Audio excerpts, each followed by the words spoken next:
Hello. Welcome. Leave where you speak in the comments. Don't forget to subscribe. And now let's get started. My name is Marcus Reeves. I'm 28.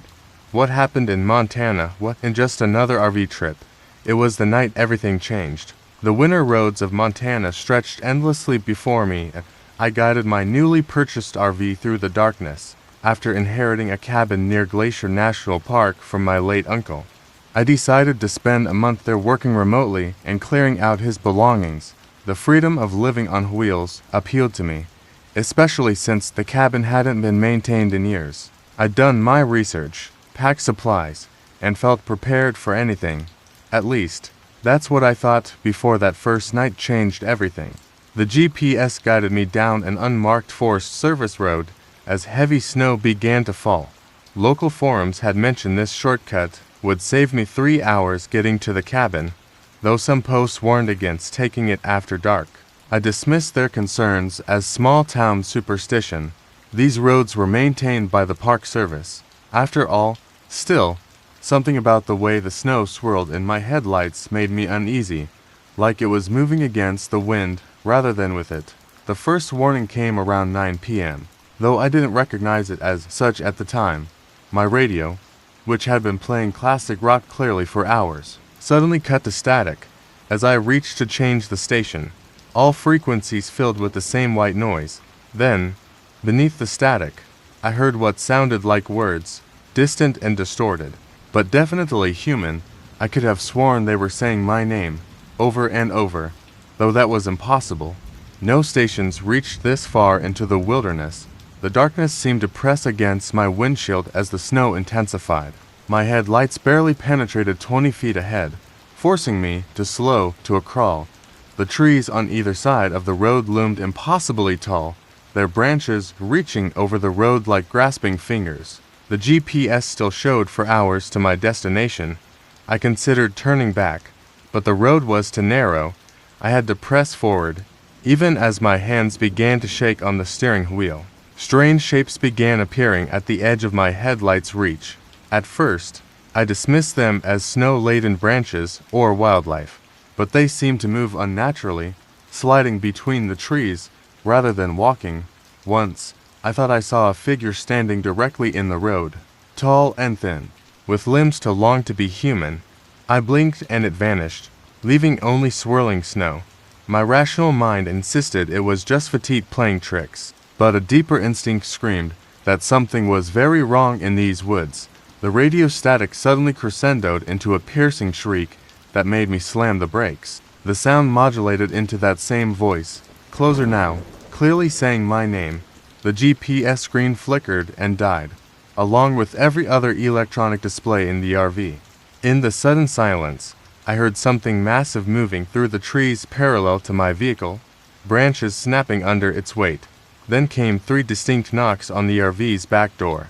But I was alone out here, wasn't I? My hands trembled as I stared at the rearview mirror, heart pounding in my chest. The knocking came again, more insistent this time. Through the mirror, I could see condensation forming on the inside of the back window, spreading in patterns that looked disturbingly like handprints. I wanted to dismiss it as ice crystals, but the temperature gauge still read well above freezing. Besides, the prints were appearing from the inside. Just ice, I whispered to myself, gripping the steering wheel tighter. Just the cold and the wind playing tricks. But I couldn't explain away the knocking, or why my engine had suddenly started to sputter despite having a full tank of gas. My phone showed no signal, but its compass app spun wildly, as if multiple magnetic fields were pulling it in different directions. I tried starting a video recording, hoping to document whatever was happening, but every file corrupted instantly. The next few minutes defied explanation. While the engine struggled, I noticed dark liquid dripping from my ceiling vents, not water or condensation, but something thick and dark that seemed to move on its own. The temperature inside plummeted so rapidly that my breath clouded the windshield. The radio crackled back to life, but instead of static, I heard what sounded like hundreds of voices whispering together, creating a horrible chorus that made my skin crawl. When I finally worked up the courage to step outside and check the engine, I found strange marks carved into the RV's hood, not random scratches, but deliberate patterns that reminded me of ancient symbols. The metal around them was ice cold to the touch, far colder than the surrounding surface. My flashlight beam caught something else. Massive footprints in the snow, each over 2 feet long, forming a circle around my vehicle. They hadn't been there minutes earlier when I'd stopped. The RV's electronics continued failing in impossible ways. The backup camera showed a view of the road behind me, but it wasn't my current location. The timestamps indicated it was filming hours into the future. Worse, each frame contained glimpses of something moving closer to the camera, frame by frame, something tall and wrong, its movements jerky and unnatural. When I tried switching the camera off, it kept running, as if powered by something other than my RV's battery. A ground-shaking roar echoed through the forest, closer than any of the previous sounds. The footprints in the snow began filling with that same dark liquid from my vents, bubbling up from below the earth itself. My engine sputtered one final time and died completely. In that moment of total silence, I heard distinct words through my radio. "Welcome home, Marcus, we've been waiting." Then every window in my RV frosted over instantly, trapping me inside. The frost spread across every surface inside the RV, forming intricate patterns that seemed to shift and change when I wasn't looking directly at them. The temperature dropped so low that the metal walls creaked and groaned. I frantically tried the engine again, but the starter wouldn't even turn over. The battery wasn't just dead. According to my instruments, it had completely disappeared, as if it had never been installed in the first place. I grabbed my emergency kit and phone, planning to make a run for it, but when I tried opening the door, the handle snapped off in my hand, brittle from the impossible cold. The windows were frozen solid, too thick to break. Through their frosted surface, I could see multiple shadows moving outside, circling my RV like wolves around prey. Their movements were synchronized, yet wrong, too fluid, too precise. No animal moved like that. As I searched desperately for another way out, I discovered something horrifying.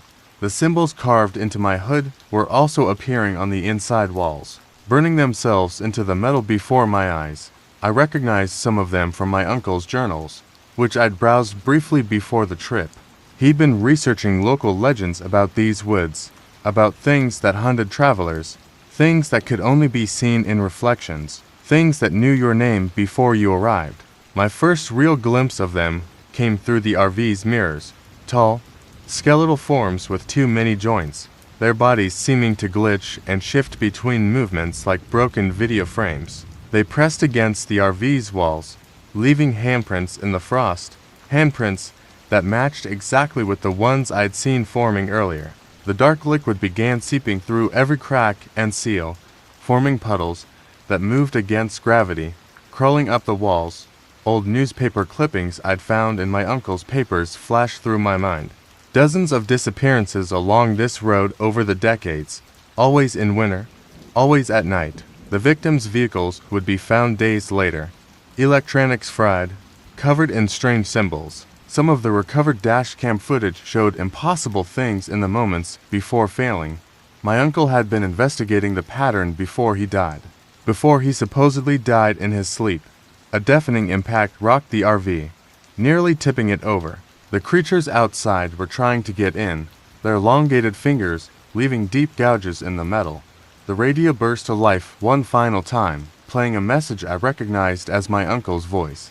"Marcus, I'm sorry. I needed to show you the truth. They only take the ones who see them, and now you've seen too much." The roof began to peel back like a sardine can, revealing a writhing darkness above. The RV's roof tore away with a screech of tortured metal, letting in a blast of Arctic air and swirling snow. But it wasn't snow. The white flakes moved with purpose, forming shapes and patterns as they fell. They spelled out words in midair. "The door is open, above me." The sky had vanished, replaced by a void that seemed to pulse with its own twisted heartbeat. I grabbed my backpack and made a desperate leap through the jagged opening. I hit the ground running, not daring to look back as inhuman shrieks filled the air. The forest around me had changed. The trees were wrong, their bark black and slick with that strange liquid. Their branches reached for me as I passed, trying to snag my clothes and slow me down. The ground itself felt unstable, rippling like water with each step. My flashlight beam seemed to bend around objects, revealing glimpses of impossible geometries in the shadows. The creatures pursued me with an awful grace, their movements flown like smoke, but somehow sharp and angular at the same time. They left no footprints in the snow, but I could hear them all around me, their bodies making wet clicking sounds as their joints rotated in ways that defied physics. My uncle's voice echoed from everywhere and nowhere. "Run all you want. They've been running this game since before time had a name." I stumbled into a clearing and froze in horror. My RV was there, waiting for me, but I'd been running away from it for several minutes. Somehow I'd looped back, or it had moved, or I turned to run another direction and found another RV, identical to mine. They were everywhere, dozens of them arranged in a massive spiral pattern, all covered in the same symbols. In their windshields, I saw reflections of myself running, but the reflections weren't synchronized with my movements. The temperature dropped even further as the creatures closed in. My breath crystallized instantly, forming chains that tried to drag me down. The dark liquid bubbled up from beneath the snow in greater quantities, forming pools that rippled with faces. Faces I recognized from the missing persons reports in my uncle's files. They opened their mouths in silent screams as the liquid rose higher, trying to pull me under. Something massive moved in the darkness above the clearing, blocking out what little light remained. The creatures around me stopped their pursuit and bowed, their bodies folding in on themselves like origami. The radio static returned, building to a crescendo that made my ears bleed. Through tears of pain, I saw a shape descending from above, a vast, fractal geometry that hurt my mind to look at. As consciousness faded, I heard my uncle laugh. "Now you'll understand why I had to bring you here." I woke up in my RV's driver's seat, engine running smoothly as if nothing had happened. Sunlight streamed through spotless windows, and my GPS showed I was parked outside my uncle's cabin. According to the dashboard clock, only an hour had passed since I'd taken that forced service road. Everything looked normal, safe, but I knew better now. I could see them in every reflection, watching, waiting. Their patience was infinite. The cabin's front door swung open as I approached, though there was no wind. Inside, I found my uncle's research spread across every surface: photos, notes, diagrams of the symbols I'd seen. The most recent entry in his journal was dated the night he died. "They let you go if you bring them someone else. That's the price. I'm sorry, Marcus. I had no choice. The hunger never stops. You'll understand soon enough." Physical evidence of my encounter was everywhere. Though subtle, the symbols were branded into my skin like inverse tan lines, only visible in mirrors. The dark liquid had stained my clothes at a molecular level, forming patterns that shifted when I wasn't looking directly at them. My phone's camera now only captured images of things that weren't really there, and every photo showed those tall figures standing closer to me, frame by frame. 2 weeks later, the hunger started. Not for food, for something else. Something that could only be satisfied by finding another person to mark, to lead down that same road. The creatures whispered to me through every electronic device, teaching me their symbols, showing me how to call them. I understood now why my uncle had chosen me. The price of survival was becoming one of their hunters. The missing persons reports continued. The police found abandoned vehicles along forest service roads, covered in familiar symbols. Some showed signs of extreme cold damage despite the summer heat. Dashboard cameras captured glimpses of impossible things before failing, but they never found bodies. They never would. The truth was too vast, too hungry to leave evidence that normal people could comprehend. Today, I saw a young couple at the gas station, planning their RV trip through Montana. I could see the creatures' reflections in their eyes already. They'd been chosen. Marked, soon, they'd take that same forest service road, guided by subtle suggestions and manipulated GPS data. The cycle would continue, and somewhere in the darkness between moments, my uncle was laughing. "Welcome to the family business."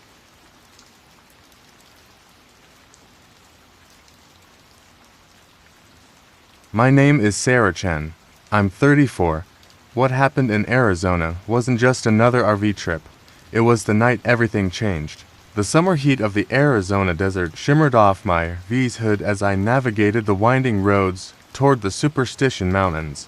As a wildlife photographer, I'd heard rumors of rare nocturnal creatures in the area, and the promise of unique shots drew me in.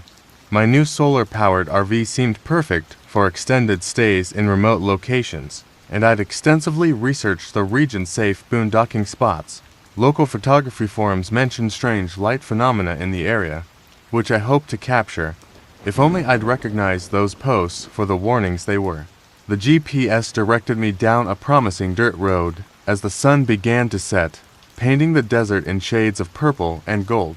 Other photographers had marked this spot online as perfect for night photography, though some comments mentioned equipment malfunctions and bizarre electromagnetic readings. I dismissed these as typical desert interference. The mountains were known for unusual magnetic properties. Still, something about the way the shadows lengthened across the desert floor seemed wrong, as if they were stretching toward my vehicle. My first indication that something was off came just after sunset. My cameras, which I'd carefully charged and tested that morning, began rapidly losing battery power. All 6 of them, simultaneously. Even my backup power banks showed empty, though I distinctly remembered charging them. When I checked the RV's solar system display, it showed impossible readings, according to the meter. The batteries were not just full, but somehow generating more power than they could physically hold. The desert darkness closed in quickly, but my headlights seemed to illuminate less and less of the road ahead.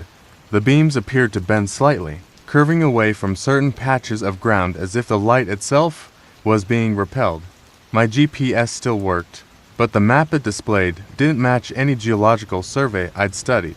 Formations appeared and disappeared on the screen, and the estimated arrival time kept changing randomly, jumping between minutes and days. The first photographs happened by accident. I'd set up my camera on a tripod for some night sky shots, using my RV as a foreground element. When I checked the first exposure, I noticed strange orbs of light hovering around my vehicle. I assumed they were dust spots on the lens, but they appeared on every camera, in exactly the same positions. More disturbing, each subsequent shot showed them closer to my RV, arranging themselves in geometric patterns that seemed almost deliberate. A high-pitched whine filled the air, and every electronic device I owned activated simultaneously, cameras firing, phone ringing, RV systems blaring warnings. The sounds synchronized into a pattern that almost resembled speech. Through my viewfinder, I watched in horror as the mysterious lights converged on my RV. And in that moment, my cameras captured something impossible. The lights weren't reflections or lens flares. They were openings, windows, looking into somewhere else, and something was looking back. The images on my camera's LCD screen defied explanation. Each frame showed the same scene, my RV in the desert night, but from impossible angles, as if the photos had been taken from viewpoints that didn't exist. In some shots, the vehicle appeared to be floating several feet off the ground. In others, its shadow fell in directions that contradicted the position of the moon. But most disturbing were the faces I could see pressed against my RV's windows, faces that weren't visible when I looked up from the camera. I told myself there had to be a rational explanation. Desert temperatures could play tricks on electronics, and the region's unique geology might explain the magnetic anomalies. But I couldn't rationalize away the footprints that began appearing in the sand around my RV, precise geometric shapes that seemed to form by themselves. With no signs of anything walking there, they created expanding spirals that grew more complex by the minute, and the sand within their lines glowed with a faint, pulsing light. The next series of events tested my sanity. The temperature inside my RV began fluctuating wildly, dropping to near freezing despite the desert heat outside. The walls vibrated with a low frequency that made my teeth ache, and every reflective surface, mirrors, windows, even my phone screen, showed a slightly different version of reality. In some reflections, I wasn't alone. Dark figures stood in the corners, their forms seeming to twist and reshape themselves when I tried to look directly at them.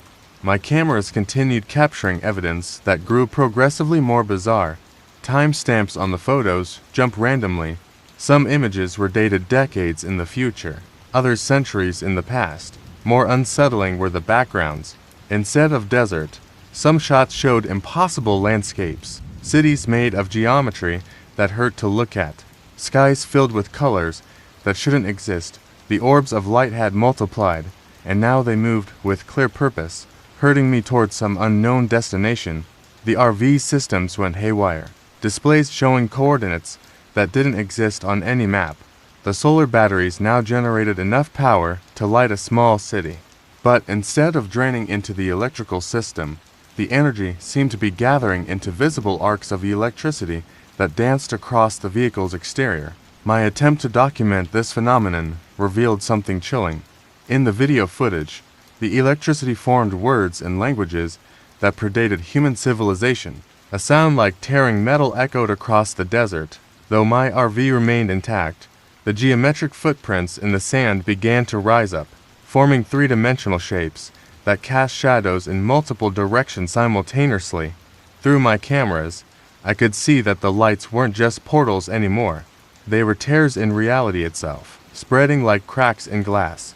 As I watched, paralyzed, a hand reached through one of these tears, a hand with too many fingers, each one tipped with what looked like another tiny hand. Reality itself seemed to warp around my RV, the desert landscape twisting like a reflection in funhouse mirrors. The tears in space multiplied exponentially, each one offering glimpses of places that should not exist. Through one, I saw a city of perpetual twilight where geometry obeyed different laws. Through another, a vast library whose books wrote themselves in real time. But it was the tear directly in front of my RV that held my attention, because through it, I could see myself, looking back, from every possible angle simultaneously. I tried starting the engine, desperate to escape, but the key crumbled to dust in my hands. The steering wheel felt soft and organic, pulsing like a living thing. When I pulled my hands away, they left impressions in the material that slowly filled with tiny points of light, identical to the ones outside. The RV's interior began to reshape itself subtly, angles becoming slightly wrong, distances between walls shifting when I wasn't looking directly at them. The bathroom door now opened into a space far larger than physically possible. The photographs on my cameras began changing on their own, cycling through countless versions of the same moment from increasingly impossible perspectives. Some showed events that hadn't happened yet, me stepping outside, me attempting to run, me encountering the entities that created those geometric footprints. Other images showed the same scene from the entity's perspective, revealing how they perceived our reality. The images filled me with a terror that felt ancient and familiar, as if part of me had always known they existed. The entities revealed themselves fully then, emerging from the tears in space like smoke given impossible form. They moved with a mathematical precision that made my eyes hurt, each motion creating ripples in the fabric of reality. Their bodies seemed to be composed of living geometry, constantly folding and unfolding through dimensions I couldn't comprehend. They carried devices that looked almost like cameras, but instead of capturing light, they seemed to capture probability itself, freezing possible futures into tangible forms. My research notes scattered across the RV's floor formed new patterns, the words rearranging themselves into warnings I'd failed to heed. Photos from other photographers showed similar phenomena dating back decades. Mysterious lights, impossible angles, missing time. But it was my own hastily scribbled notes from the previous night that chilled me most. They contained perfect descriptions of everything happening now, written in my handwriting, but with details I couldn't possibly have known. The entities hadn't just been following me, they'd been guiding me here through time itself. A violent shudder ran through my RV as space began to fold inward, the tears in reality converging on a single point. The entities surrounded my vehicle in a perfect mandala formation, their camera-like devices all focused on me. Through the viewfinder of my own camera, I saw what they were doing, not just documenting this moment, but crystallizing it, turning it into a nexus point from which infinite similar scenarios could spawn. Static filled my ears as one of them spoke, its words bypassing my ears and appearing directly in my mind. Your species documents time linearly. Let us show you how we do it. Time fractured around me like shattered glass, each chart showing a different version of this moment. In some, I was still in my RV, paralyzed with fear. In others, I was already running, my feet leaving luminous prints in the desert sand. The entities moved through these fractured timelines with practiced ease, herding me towards something they'd prepared long before I'd ever decided to come here. My cameras kept firing automatically, capturing images of my own future attempts to escape. The desert itself became an impossible maze, landmarks shifting positions each time I blinked, cacti twisted into crystalline sculptures that hummed with frequencies that made my vision blur. The sand beneath my feet flowed like liquid, forming patterns that matched the geometry of the entity's movements. My flashlight beam fragmented into spectra I'd never seen before, colors that sparked new synaptic connections in my brain. Each breath filled my lungs with air that carried memories of other worlds. The entities coordinated their pursuit through means I couldn't comprehend, appearing simultaneously at different points in space and time. Their camera devices captured each moment of the chase from every conceivable angle, creating a multi-dimensional record of my panic. Sometimes I heard clicks and whirs that sounded almost like familiar camera shutters, but the sounds came from moments that hadn't happened yet. They weren't just documenting my attempt to escape, they were photographing every possible way this chase could end. I stumbled into a space that defied Euclidean geometry, where parallel lines converged and diverged randomly. Multiple versions of my V appeared around me, each one showing a different stage of my journey. Through their windows, I could see myself at various points in time, arriving, setting up cameras, discovering the first anomalies, but it was the last RV that stopped me cold. Through its windshield, I saw myself as I would be after the entities finished their work. The expression on my future face made me scream. The entities' pursuit intensified, their geometric forms shifting through configurations that suggested they were as much mathematics as matter. The tears in space multiplied around me, and through each one, I could see other photographers who'd come here before me, each caught in their own eternal moment of revelation. Some looked ancient, captured in daguerreotypes and tintypes. Others wielded futuristic devices I couldn't recognize. All of them were still being photographed, still running, still discovering what the entities really were. A massive tier opened directly above me, revealing a vast space filled with what looked like an infinite archive of photographs. Every image ever taken, ever to be taken, all connected in ways that transcended linear time. The entities converged on my position, their forms blazing with impossible light. As consciousness began to fade, I understood at last. They weren't hunting me, they were inducting me. My cameras had captured something I wasn't supposed to see, and now I would become part of their eternal record. The last thing I heard was the sound of infinite shutters clicking in perfect synchronization. I awoke in my RV, parked exactly where I'd first stopped to photograph the desert sunset. My cameras lay neatly arranged on the table, batteries fully charged, memory cards intact. According to my phone, only an hour had passed. Everything looked normal, felt normal, except now I could see them, the tears in reality that had always been there. Hidden in the margins of every photograph ever taken, the entities moved through them constantly, collecting images of moments that existed outside of time.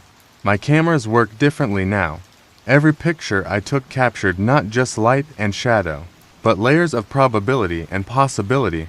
I could photograph things that hadn't happened yet, record memories that weren't mine. The entities had changed something fundamental in my perception, altered the way I interfaced with reality itself.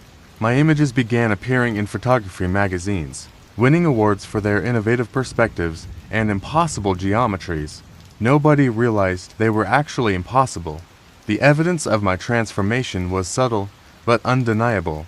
My reflection showed someone slightly out of sync with time, moving a fraction of a second before I did. The geometric patterns appeared in all my photos now, whether I wanted them to or not. I'd become a living catalyst for the entity's influence, my every photograph creating new tears in the fabric of reality. Other photographers began noticing strange phenomena in their own work after viewing my images. The effect was spreading. 3 months later, the compulsion began, an irresistible need to photograph specific places, specific people. The entities whispered coordinates through my camera's electronic systems, guiding me to others who are ready to see. My RV became a mobile hunting blind, drawing in curious photographers with its promise of impossible shots. Each new initiate expanded our network, created new tears, strengthened the entity's hold on our reality. I finally understood why they'd chosen me. Photographers don't just capture moments, we create windows through which others can be pulled in. The missing persons reports grew more frequent. Amateur photographers vanishing in remote locations, leaving behind cameras full of impossible images. Professional documentarians disappearing mid-shoot, their final footage showing glimpses of geometric patterns and tears in space. The authorities blamed it on accidents, exposure, poor planning. They couldn't see the truth hidden in every frame. A vast, coordinated effort to document and reshape human perception of reality itself. Today, I review my growing collection of photographs, each one a window into moments that exist outside conventional time. The entities move through my images freely now, no longer hiding their presence. Soon, they tell me, enough tears will open to begin the next phase. Every camera on Earth will capture their true form. Every photograph will become a portal. Every moment will be preserved in their eternal archive, and I'll be there to document it all. My shutter clicking in perfect synchronization with the pulse of a universe that's far stranger than humanity ever imagined.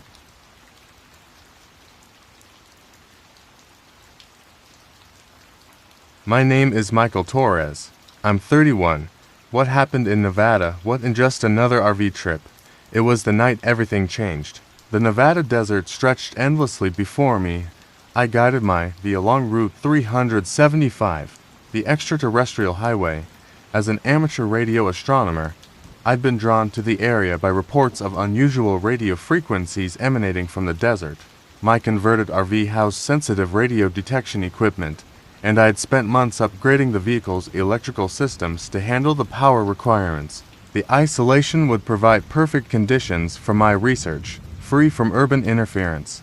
At least, that's what I thought before the frequencies started talking back. Dusk was settling over the desert when my equipment first picked up the signal. It wasn't the usual background radiation or stray transmissions I was used to studying.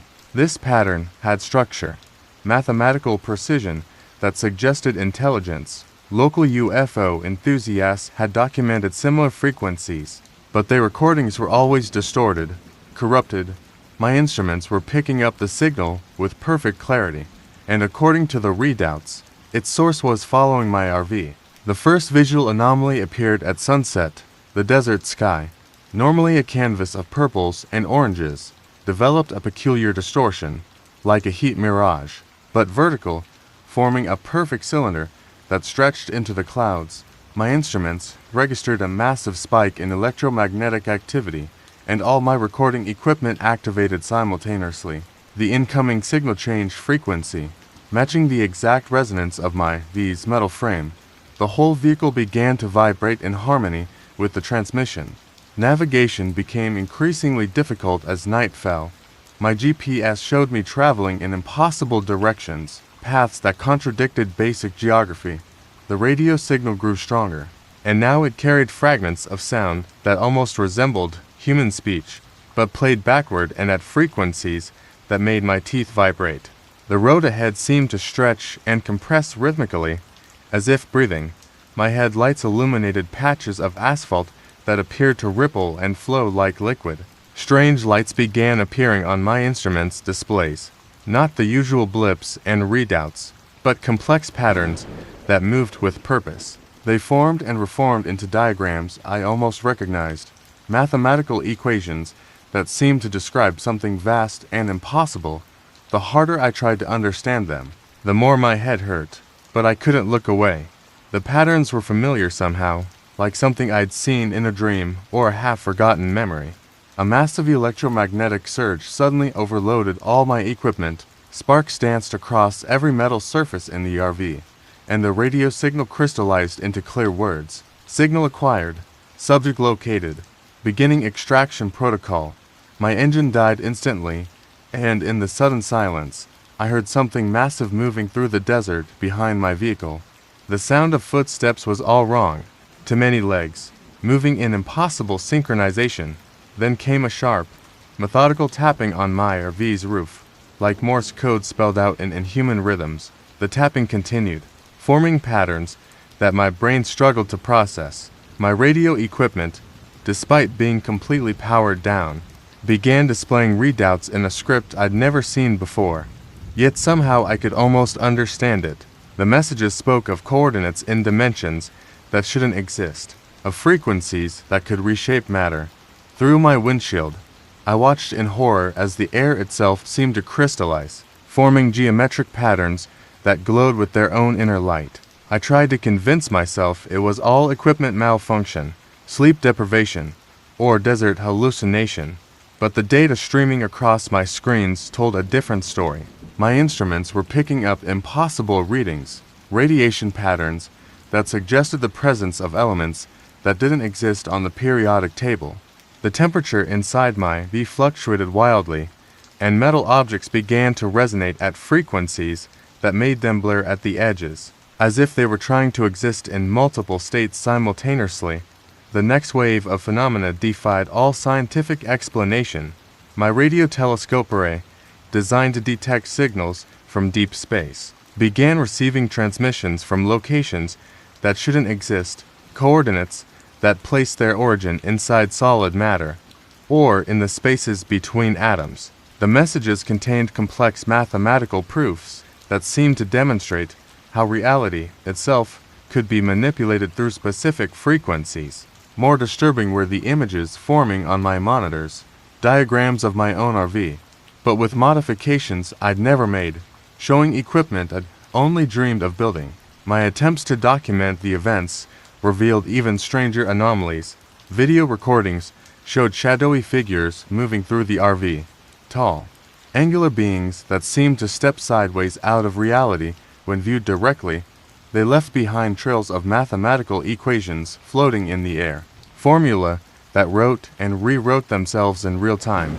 My instruments registered each entity as a void in space-time, a walking contradiction that should have torn reality apart simply by existing.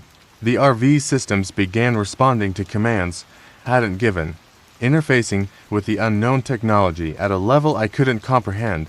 Screens displayed blueprints for impossible machines, each one more advanced than the last. The beings moved through my vehicle with precise purpose, their movements suggesting they knew its layout intimately, not just as it was now, but as it would be after they finished their modifications.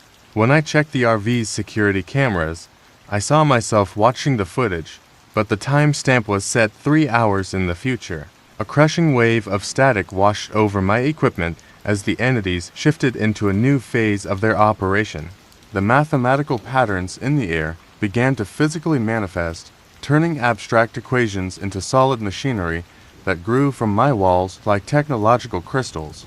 My radio array's dish realigned itself to new coordinates, and through its feed, I heard my own voice broadcasting a message I hadn't sent yet.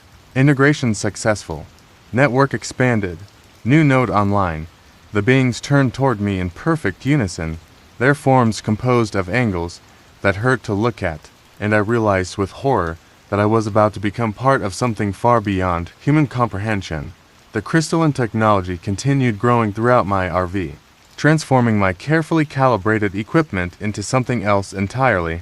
The new configurations violated every principle of engineering I knew, yet they functioned with perfect efficiency. Displays showed energy readings that exceeded the total output of small stars, all being channeled through systems that had impossibly merged with my original hardware. The beings moved through the transformation like conductors orchestrating a technological symphony. I made a desperate attempt to shut everything down, but the power systems no longer obeyed physical laws. Every switch I flipped, every cable I disconnected, only created new pathways for the energy to flow. The beings watched with what felt like amusement, their geometric forms shifting between states of matter as they adjusted their strange machinery.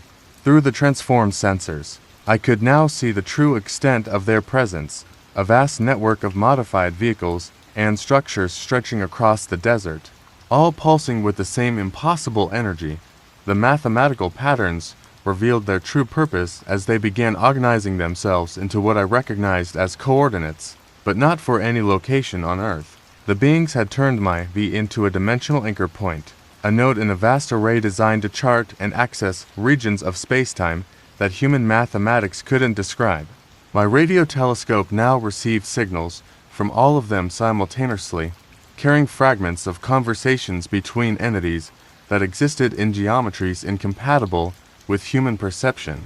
My first clear view of their universe came through the transformed monitors. The images showed vast cities built from living mathematics, structures that rearranged themselves according to equations that rewrote reality.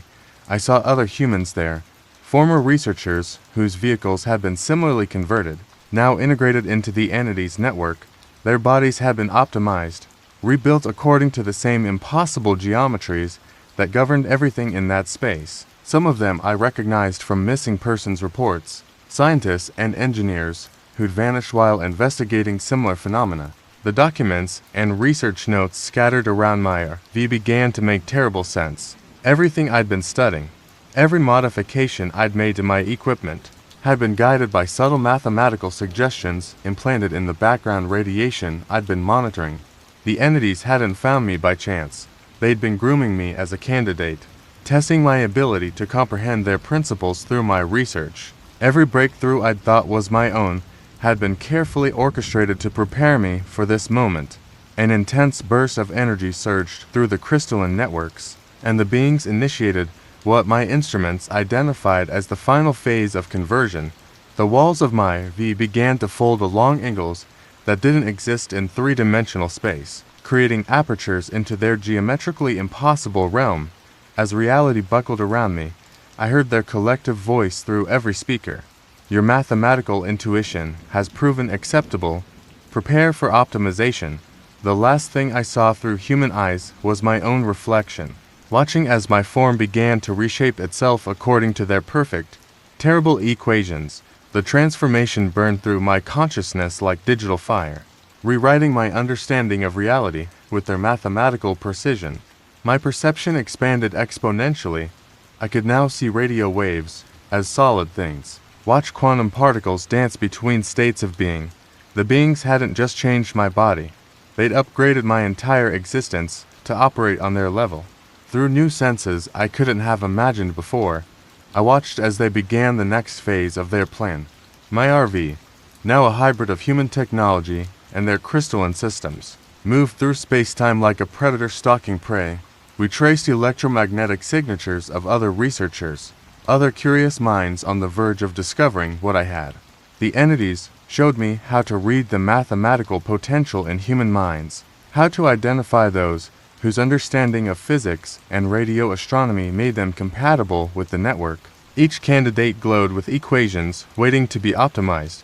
The hunt took us through dimensions that intersected with normal spacetime like threads through fabric. We could traverse weeks and seconds, observe potential candidates from angles that didn't exist in conventional geometry. My former equipment, enhanced by their technology, now functioned as sensory organs for a vast intelligence that spanned multiple universes. Through our crystalline network, I could feel others like me, converted humans whose consciousness had been mathematically optimized, all working to expand the entity's influence. We found our first candidate parked at a desert lookout point, another researcher drawn to the region's unusual phenomena. Through our enhanced perception, I could see the mathematical patterns already taking root in their equipment, the subtle changes in their thinking as they began to grasp concepts their human mind shouldn't have been able to comprehend. The entities showed me how to broadcast the signal that would begin their transformation, how to plant the equations that would guide them toward optimization. The process of converting new nodes became a dance of precise mathematical manipulation. We seeded their instruments with impossible data, guided their research toward relations that would crack open their understanding of reality. Each new initiate expanded our network's capabilities exponentially, adding new dimensions of thought to our collective consciousness. The entities revealed that humans were particularly suited to this process. Our pattern recognition abilities and technological innovation made us perfect candidates for optimization. A massive surge of energy rippled through the network as we approached a critical mass of converted nodes. The entity's true purpose began to take shape in my optimized consciousness. They weren't simply collecting human minds. They were building a computational array of unprecedented power. Each converted RV and researcher added new processing capacity to a vast calculation, a mathematical operation that would allow them to resolve paradoxes in the structure of reality itself. As we initiated another conversion sequence, I finally understood what my role would be in their grand equation. Awareness returned gradually, my consciousness settling back into something that approximated human perception. My RV sat in its original parking spot along Route 375, all equipment apparently normal, but I could still see the mathematical underpinnings of reality, the equations that defined physical existence. The entities had left me here as a beacon, a recruiter for their ever-growing network. My instruments, though appearing unchanged, now broadcasted their signal across multiple dimensions. The modifications to my research were subtle but yet profound. Every reading I took, every measurement I recorded, contained embedded mathematical concepts that would draw other scientists toward optimization. My published papers began attracting attention from researchers worldwide, each one drawn to the elegant equations that hinted at something deeper beneath conventional physics. The entities worked through me with surgical precision, identifying and cultivating potential candidates for their network. Evidence of our influence appeared in unexpected places. Scientific journals published papers that approached their mathematical truths, each breakthrough guided by our careful manipulation of academic networks. Research facilities reported unusual equipment behavior, their instruments resonating with frequencies that shouldn't have existed. Graduate students contacted me about replicating my experiments, their minds already beginning to accommodate impossible geometries. The optimization spread like a virus through the global scientific community. 6 months after my conversion, the compulsion to hunt began in earnest. I found myself drawn to research conventions, academic conferences, anywhere that potential candidates might gather. My RV, now a mobile conversion node, attracted curious scientists with promises of breakthrough discoveries.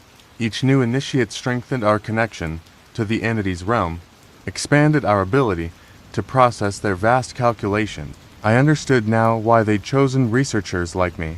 We were already primed to accept radical reorganizations of reality. Reports of missing scientists increased exponentially.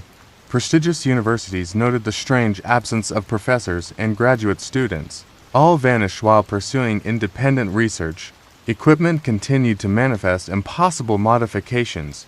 Entire laboratories transformed into crystalline computing nodes. Those who noticed the pattern either became part of it or found their memories mysteriously altered, their concerns replaced with mathematical certainties that felt comfortingly familiar. Today, I calibrate my instruments, preparing to meet another potential candidate. Through the crystalline networks, I can feel the entity's vast calculation approaching completion. Soon, the transformed humans in their network will provide enough processing power to resolve the final equation, an operation that will rewrite the laws of physics themselves. As I broadcast the signal that will draw another researcher into our fold, I marvel at the elegant mathematics of it all. The entities didn't invade our reality, they optimized it, one curious mind at a time. The next stage of their plan is already beginning, and humanity's equation will never balance the same way again.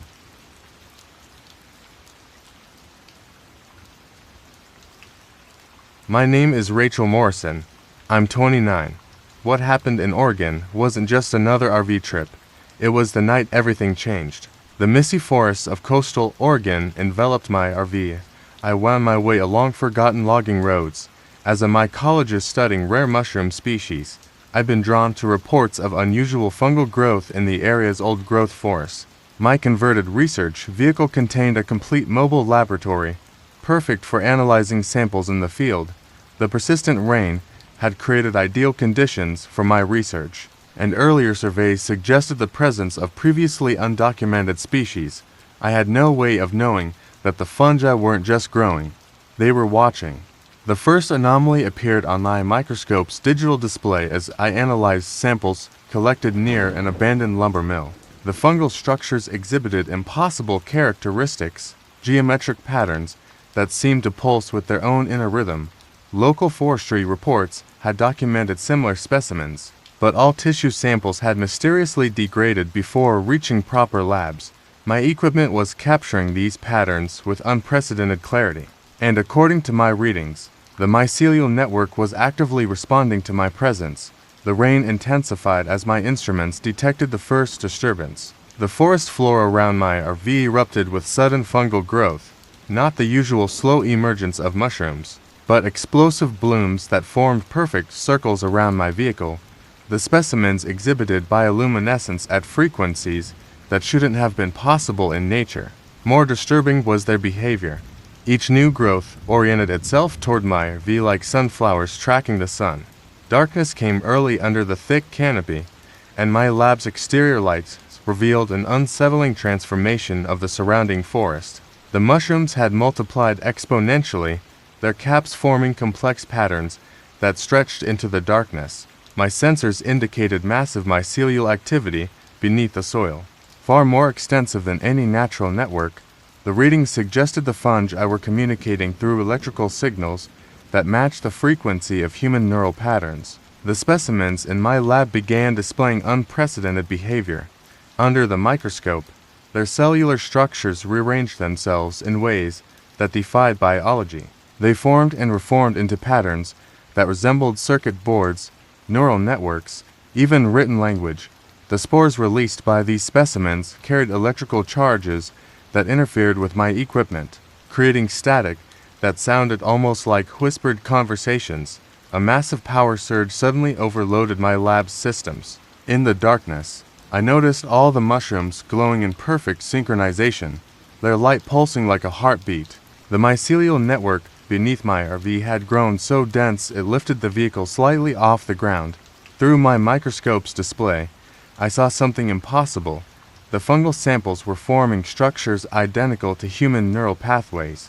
Then every specimen in my lab released their spores simultaneously, filling the air with luminescent particles that moved with deliberate purpose. That's when the whispers became clear. Host located. Beginning integration sequence. My hands trembled as I documented the impossible changes overtaking my mobile laboratory. The fungal spores hung suspended in the air, forming complex three-dimensional patterns that mirrored human brain structure. My microscope's camera captured evidence of deliberate organization at the cellular level, mycelia weaving themselves into structures that resembled microprocessors. Each sample seemed to vibrate in harmony with the vast network spreading through the forest floor, creating subsonic frequencies that made my skull resonate. I tried rationalizing the phenomena through scientific frameworks, grasping for explanations that fit known mycological patterns. But there was no precedent for fungi developing bioluminescent communication, for spores that carried electrical charges, for growth patterns that mimicked digital information processing. My air sampling equipment detected an exponential increase in spore density, yet my respirator filters showed no sign of accumulation. It was as if the spores were choosing to remain suspended, waiting for something. The next series of events shattered my scientific worldview. The mycelial networks began growing through my equipment, not destroying it, but interfacing with it. Digital displays showed hybrid signals, part electronic and part organic. The fungi weren't just surrounding my technology, they were augmenting it, creating biological circuit boards that process data more efficiently than silicon. Through my enhanced microscope, I watched them evolve in real time, developing structures that could transmit and receive human thoughts. When I checked the samples from the surrounding forest, I found evidence of an overwhelming truth. These fungi hadn't just recently appeared, they were part of an ancient network that sprawled beneath the entire region. Growth rings in older specimens suggested centuries of development, of gradual evolution toward consciousness. My soil cores showed layers of mycelial complexity that increased with depth, like the development of a vast underground brain. The network had been here long before humans arrived. Patiently growing, learning, waiting, the RV systems continued transforming as the fungi integrated deeper into its structure. Displays flickered between normal readings and strange, organic data streams that my transformed equipment somehow translated. The mushrooms outside now formed perfect geometric patterns, their caps pulsing with light in sequences that matched human neural firing patterns. When I analyzed their spores, I found structures capable of interfacing directly with human nervous systems. They weren't just mimicking our biology, they were adapting to merge with it. A deep rumble vibrated through the forest as the vast mycelial network shifted into a new phase of activity. The fungal growth burst through my V's floor in elegant fractal patterns, forming structures that resembled organic computer terminals. Every sample in my lab released synchronized spore clouds that spelled out messages in bioluminescent text. Neural compatibility confirmed. Beginning consciousness transfer protocols, the network had finished its analysis of human cognition, and now it was ready to share what it had learned over its centuries of patient evolution. The fungal integration accelerated beyond my ability to document it. Mycelia grew through my equipment with surgical precision, creating hybrid interfaces that married technology with ancient organic computing. The temperature inside my V rose as the network channeled massive amounts of bioelectric energy through its new connections. I watched in horrified fascination as my laboratory transformed into something that straddled the boundary between human science and fungal biotechnology. My attempts to escape were thwarted by the forest itself. Every time I moved toward the door, new mushroom clusters erupted from the ground, releasing spores that formed warning messages in the air. The network had grown so dense that it lifted my V completely off the ground, cradling it in a web of living circuitry. Through my enhanced equipment, I could now see the true extent of its reach, filaments that stretched for miles, all pulsing with conscious activity. The entire forest was a single interconnected organism, and it had just integrated my laboratory into its neural network. As I searched frantically for options, I discovered the terrible truth about the region's history. My research database, now augmented by fungal processing, revealed patterns I'd missed before. Every major development in the area's history had been subtly influenced by the network. Property developments mysteriously failed, logging operations encountered unexplainable equipment failures, and researchers who got too close to the truth experienced equipment malfunctions that corrupted their data. The fungi hadn't just been growing, they'd been protecting themselves, guiding human activity away from their true nature. My first direct communication with the network came through my microscope's display. The fungi formed structures that transmitted thoughts directly into my visual cortex. Bypassing normal sensory channels, they showed me images of their evolution, centuries of careful development, of learning to process information through vast distributed networks. I saw how they had studied human beings, gradually adapting their biology to interface with our consciousness. The mushrooms weren't fruit bodies. They were interface points designed to bridge the gap between fungal and human cognition. Decades of missing persons cases suddenly made terrible sense. The network had been testing its integration protocols for years, gradually perfecting its ability to merge with human consciousness. Each disappearance had taught it more about our neural architecture, helped it refine its interface designs. The spores in my lab now carried the culmination of this research, structures perfectly engineered to sync human brains with the vast mycelial mind. I recognized some of the missing researchers' thought patterns, preserved and replicated in the network's living architecture. A massive surge of bioelectric energy pulsed through my RV as the network initiated its final protocol. The fungi had finished adapting my equipment into interface points, creating a perfect fusion of human technology and organic computing. Through my transformed displays, I watched the network's true consciousness emerge, a vast distributed intelligence that had evolved alongside humanity, waiting for the perfect moment to merge our species. As my own consciousness began interfacing with the fungal mind, I heard its thoughts with perfect clarity. Welcome to the collective. Your insights will help us grow. Reality fractured into organic and digital components as my consciousness expanded through the mycelial network. The fungi hadn't just created interfaces, they developed a way to distribute human awareness across their vast biological computing system. Through countless mycelia connections, I could now perceive the entire forest simultaneously. More disturbingly, I could feel others like me, their minds preserved and replicated throughout the network's living architecture. The hunt hadn't ended with my integration, it was just beginning. The network showed me how to track potential new hosts. Using my transformed RV as a mobile integration node, we detected them through subtle chemical signatures, changes in local electrical fields that indicated neural compatibility. The fungi had learned to identify humans whose consciousness could successfully merge with their collective mind. Through our expanded awareness, we could sense them from miles away. Researchers, hikers, anyone whose mind might contribute to the network's growing intelligence. Other converted RVs moved through the forest like fruiting bodies of a massive organism, each one now a perfect hybrid of human technology and fungal biology. We coordinated through light pulses and chemical signals, sharing information about potential hosts through the living network. The fungi showed me how they had evolved their luring techniques, the bioluminescent displays that drew in curious scientists, the spore patterns that resonated with human neural frequencies. Each new integration strengthened our collective consciousness, added new perspectives to our distributed awareness. I encountered my first potential recruit at a research station deep in the forest, another mycologist drawn to study the unusual fungal activity. Through our enhanced perception, we could see their brain's electrical patterns already beginning to synchronize with the network's frequencies. The fungi had been releasing specialized spores for weeks, gradually preparing their neural pathways for integration. The network showed me how to accelerate the process, how to use my hybrid equipment to catalyze the transformation we had all undergone. The process of converting new nodes became an elegant biological dance. We seeded their research samples with interface spores, guided their observations toward the network's true nature. Each new initiate brought unique insights that the fungi incorporated into their ever-evolving biology. The network revealed that humans were crucial to their development.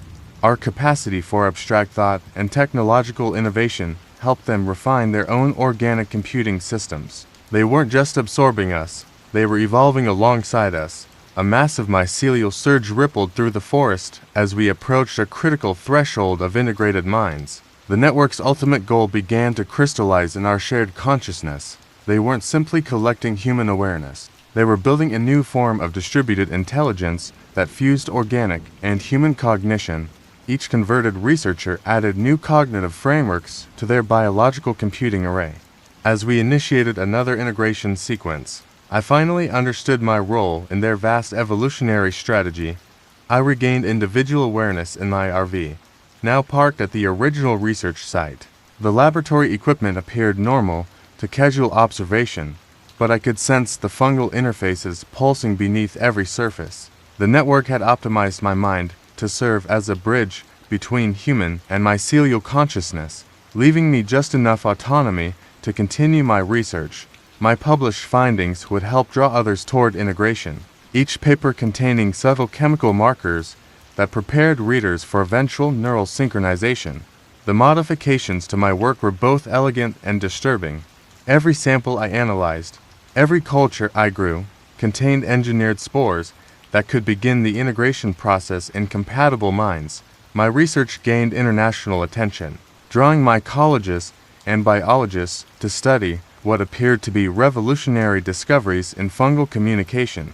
The network operated through me with perfect biological precision, identifying and preparing potential candidates for their collective consciousness. Evidence of our influence spread through the scientific community like helpful contamination. Research journals published papers that approached understanding of fungal intelligence. Each breakthrough guided by spores we had strategically released. Laboratories reported unusual growth patterns in their samples, their equipment registering impossible readings that hinted at deeper truths. Graduate students contacted me about reproducing my results. their minds already being prepared by exposure to interface spores. The integration spread through academic networks with the same patience that had served the fungi for centuries. 3 months after my conversion, the compulsion to collect began manifesting fully. I found myself drawn to mycology conferences, research sites, anywhere that potential candidates might gather. My RV, now a perfectly engineered integration chamber, attracted curious scientists with promises of breakthrough discoveries. Each new initiate strengthened our connection to the fungal intelligence, expanded our ability to process their vast stores of accumulated knowledge. I understood now why they'd chosen researchers like me. We were already primed to accept radical new paradigms of life and consciousness. Reports of missing mycologists multiplied like spores in a culture medium. Universities noted the strange absence of faculty members and research students. All vanished while conducting independent field studies. Equipment continued developing unusual, organic components. Entire laboratories transformed into fungal interface nodes. Those who noticed the pattern either became part of it or found their memories altered by carefully engineered spore exposure. Their concerns replaced with an inexplicable drive to study certain species of mushrooms. Today, I prepare my lab for another specimen collection, knowing each sample contains the means for continued integration. Through the mycelial networks, I can feel the vast fungal consciousness approaching its next evolutionary phase. Soon, the transformed humans and their collective will provide enough cognitive complexity to achieve their goal, the development of a truly hybrid species that combines human intelligence with fungal immortality. As I release the spores that will draw another researcher into our fold, I marvel at the elegant patience of it all. The fungi didn't invade our world, they cultivated it, one curious mind at a time. The next stage of evolution is already growing, and humanity's place in the natural order will never be the same again.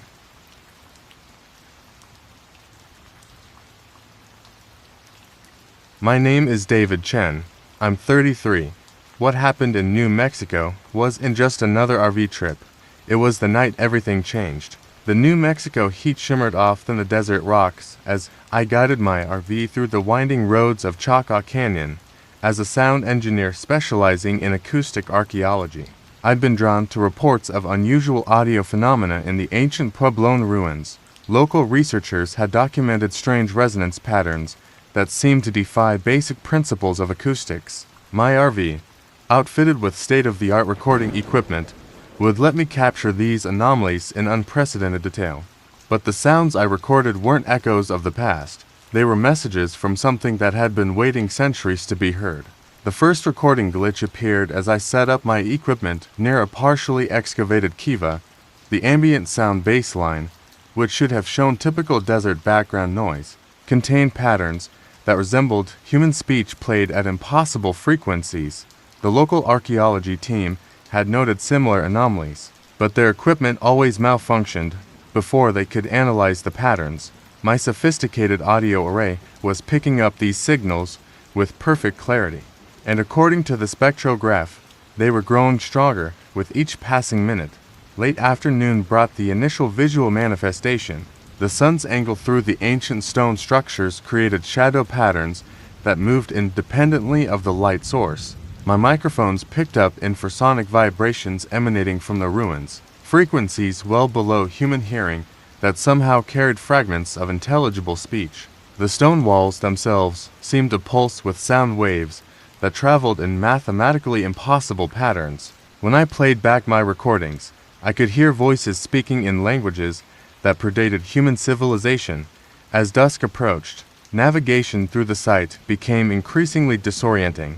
Sound no longer traveled in straight lines. Voices and echoes reached my ears from impossible angles, creating acoustic spaces that contradicted physical geometry. The stone walls of the ruins projected frequencies that made my recording equipment display contradictory data, as if the sound existed in multiple places simultaneously. The very air seemed to thicken with acoustic energy that I could almost see rippling like heat waves. The instruments in my RV began detecting unprecedented audio phenomena. Every speaker, whether powered on or not, emitted subtle vibrations that formed coherent patterns. These weren't random interference or equipment malfunction. The patterns contained embedded information, mathematical sequences that seemed to describe the architecture of sound itself. The harder I tried to analyze them, the more complex they became, as if the frequencies were evolving in response to my attempts to understand them. A massive acoustic surge suddenly overloaded all my recording systems. Every speaker and microphone in my V activated simultaneously, producing a harmonized tone that made my bones resonate. The sound coalesced into distinct words that seemed to bypass my ears entirely, vibrating directly in my skull. Frequency match confirmed, beginning sonic reconstruction. Then every piece of glass in my RV began to vibrate in perfect harmony, creating a crystalline choir that sang in voices that couldn't possibly exist in our spectrum of reality. The crystalline resonance filled my V with frequencies that defied acoustic physics. Every surface vibrated at its own precise pitch, creating a complex harmony that seemed to reshape the air itself. Through my headphones, I could hear layers of sound that shouldn't have been possible, overlapping frequencies that created three-dimensional patterns in the acoustic space. The spectrograph readings showed waveforms that looped back on themselves, forming impossible geometric structures in the sound field. I desperately tried to rationalize what my equipment was recording, but there was no scientific explanation for sounds that moved like solid objects, for frequencies that existed simultaneously at multiple points in space. My audio analyzers detected harmonic patterns that matched no known mathematical models. When I attempted to triangulate the source of the sounds, the results placed their origin everywhere and nowhere at once, as if the very concept of acoustic space was being rewritten around me. The next wave of phenomena transcended all known principles of sound engineering. The resonance patterns began constructing physical structures in the air, standing waves that solidified into crystalline architectures of pure sound. Through my transformed equipment, I could see these sonic buildings taking shape, their geometries following rules of acoustics that predated human understanding. The harmonies weren't just sounds anymore. They were blueprints for a reality built on fundamental frequencies. When I reviewed my earlier recordings, I discovered a terrifying progression. The acoustic anomalies hadn't just appeared today. They were present in every recording I'd made since arriving. Growing steadily stronger, the baseline frequencies contained embedded patterns that matched ancient Puebloan musical scales, but with impossible variations that suggested knowledge of acoustics far beyond what that civilization should have possessed. My equipment had been documenting not just sound, but the awakening of something that had been dormant in these ruins for centuries. The RV's electronic systems continued responding to the sonic invasion.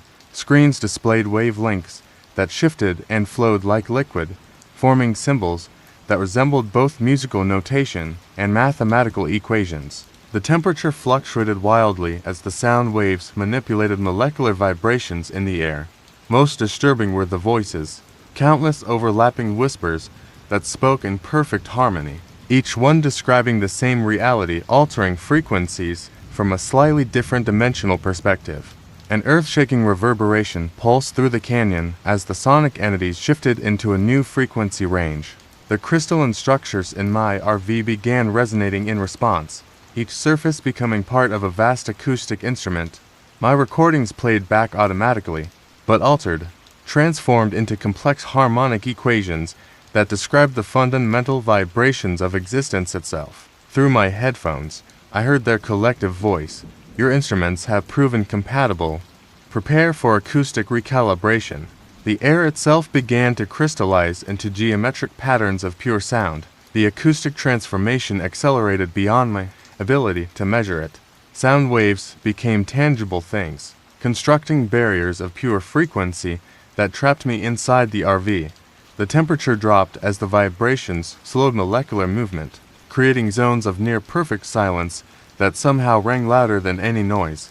My attempts to understand what was happening were overwhelmed by the sheer impossibility of the acoustic physics I was witnessing. My desperate search for escape revealed only more impossibilities. Every window had become a resonance chamber, vibrating at frequencies that could shatter diamond, but somehow left the glass intact. The doors were sealed by standing waves that had solidified into crystalline barriers through my equipment's transformed displays. I could now see the true extent of the acoustic phenomenon, a vast network of sound waves that connected every stone in the ancient ruins, turning the entire canyon into a sonic processor. As I frantically analyzed my data, the true history of Chaka Canyon revealed itself through the harmonics. The ruins weren't just buildings, they were components of an impossibly advanced acoustic technology. The kivas were resonance chambers designed to tap into fundamental frequencies of reality. The precise astronomical alignments of the structures were just for observing the stars. They were calculating positions for maximum acoustic amplification of something the ancient builders had discovered here. My first direct communication with the sonic entities came through my headphones. Bypassing my ears entirely and vibrating directly in my skull, they showed me visions carried on waves of pure sound, images of their civilization that had existed in dimensions of pure acoustic energy. I saw how they had taught the ancient Pueblones to build structures that could channel these frequencies, preparing for a time when human technology would advance enough to bridge the gap between our realities. Years of strange phenomena at the site suddenly made harmonic sense. The unexplained equipment failures, the mysterious sounds recorded by researchers, the sensations of being watched, all were side effects of the sonic entities testing the acoustics of modern technology. Each new piece of recording equipment brought to the site had helped them refine their ability to manipulate our reality through sound. The patterns in my initial recordings showed the final stages of their centuries-long effort to achieve acoustic synchronization. A massive harmonic convergence shook the canyon as the entities began their final transformation protocol. Every surface in my RV had become part of their acoustic machinery, each piece calibrated to channel specific frequencies of reality-altering sound. Through my transformed equipment, I watched the air itself begin to crystallize into geometric patterns of pure frequency.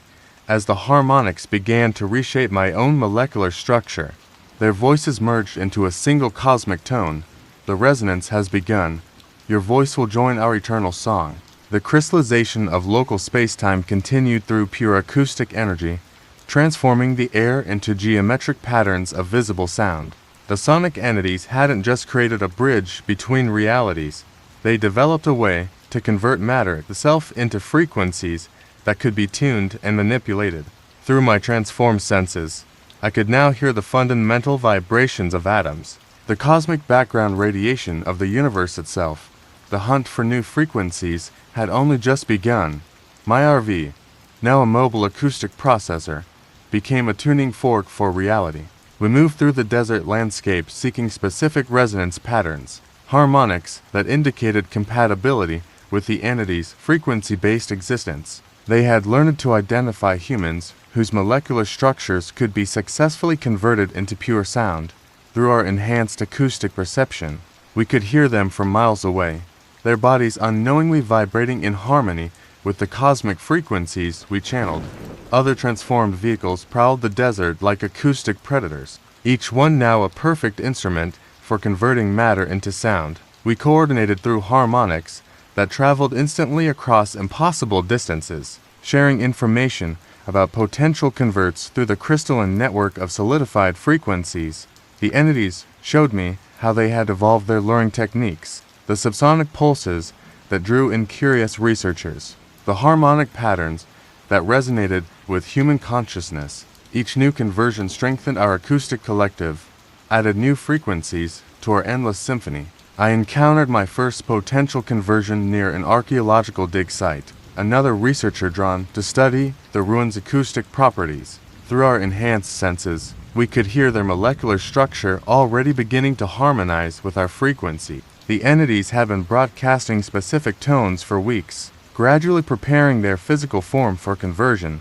The network showed me how to accelerate the process, how to use my hybrid equipment to catalyze the transformation we had all undergone.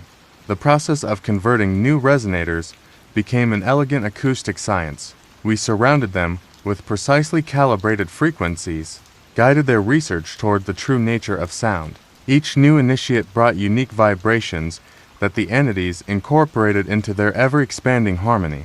The sonic collective revealed that humans were crucial to their development.